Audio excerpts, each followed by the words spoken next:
Hello, beautiful ones. This is Razee, your friend and empowerment coach. And in this short video, what I love to talk to you about is the freedom of forgiveness. That's right, the freedom of forgiveness. It's very interesting because there are many people out there having different meanings and connotations and perceptions of what forgiveness is. And there's a few of them out there that believe that forgiveness is forgetting, or to forgive is to give permission that whatever they did or did not do was right.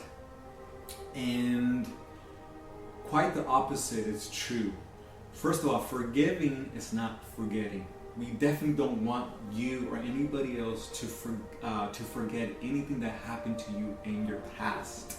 The reason why is because in these experiences, even these so-called negative experiences or these traumatic experiences, when you allow yourself to re-look at it, if you choose, through a different perspective, you will quickly realize that there were a lot of growth in that experience, in that event, in that relationship. There were a lot of positive realizations about yourself in that relationship, in that event, in that experience. There were a lot of expansion. There were a lot to gain from it. But it's very difficult for many to see that when you're still seeing it through the eyes of resentment, when you're still seeing it through the eyes of anger, the eyes of fear, the eyes of guilt.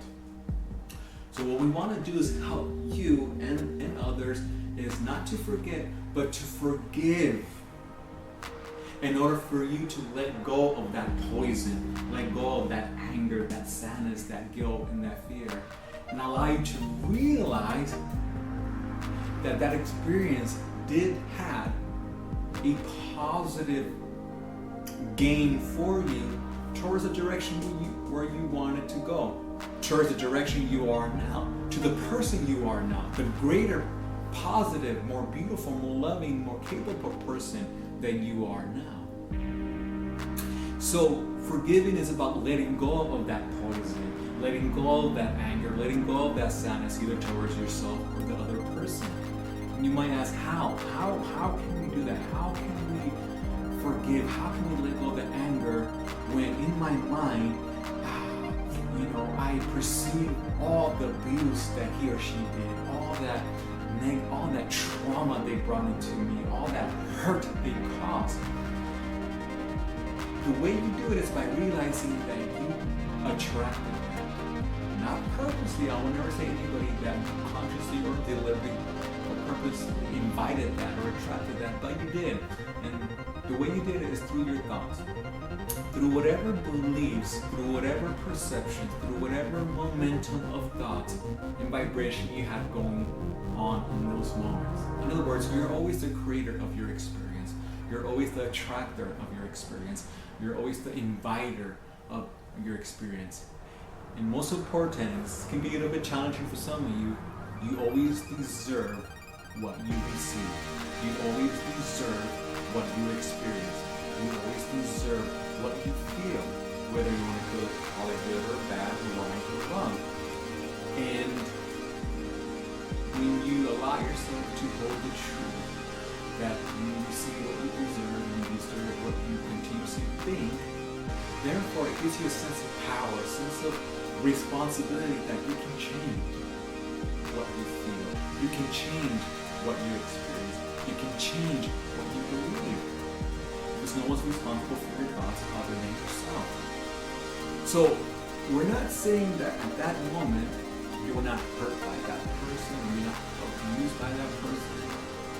But when that event occurred, in other words, that event, that relationship could occur years ago, and you're still suffering from it. You're still feeling hurt from it. You're still feeling abused from it, because it is your continuous thoughts about that event, about that person, that's causing you now to feel hurt from it, abused from it, anger from it.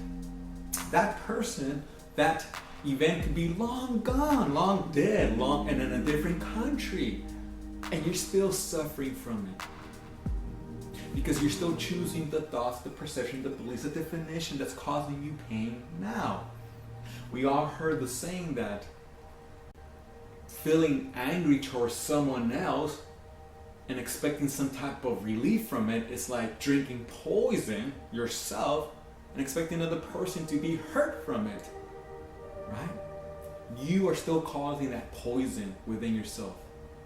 And so forgiving, it's about letting go of that poison, letting go of that hurt, not forgetting what they did, but forgiving of what they so-called did or not do to you or yourself. But most importantly, forgiving yourself because you're still doing it to yourself. Right?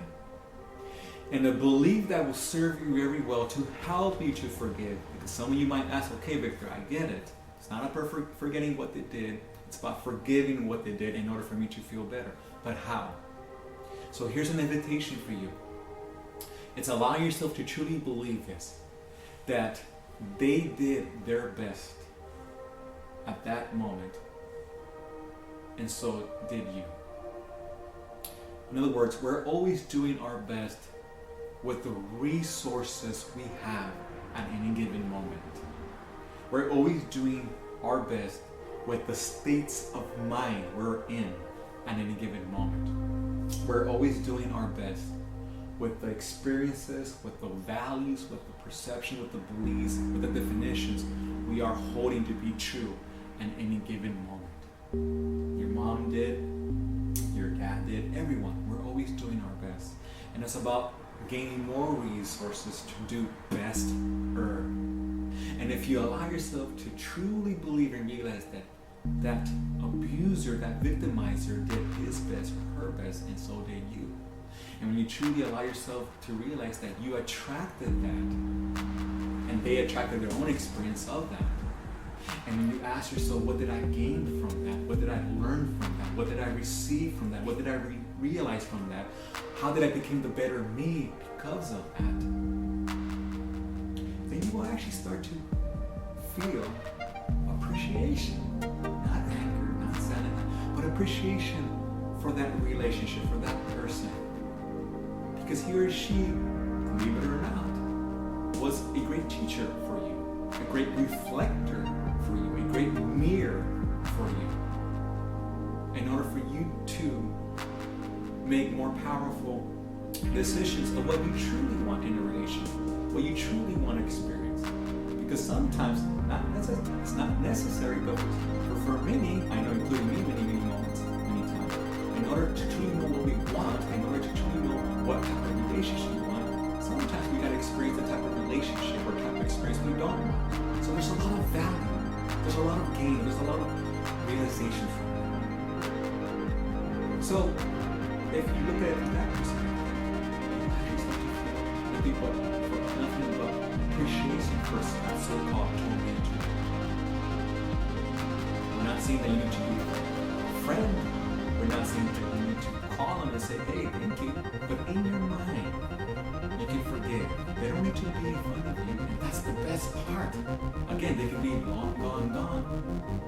But it is within your mind, within the realm of your imagination, where you can imagine that person, imagine that event, that experience, and truly appreciate it and forgive for the greater, beautiful, loving person you are now. And cut those connections in your mind, energetically cut those connections and let go. Allowing new, beautiful connections to be created with that person if you choose to. But most important, forgiving yourself. Because, my friends, you didn't do anything wrong. Nothing's your fault. Everything's your responsibility. But nothing's your fault. You did your best, so they do, so your children do, so your parents do. So forget and let go. And appreciate. Appreciate is the answer. Appreciate is the healing. So that's my invitation to you. And I wish you the best. Thank you.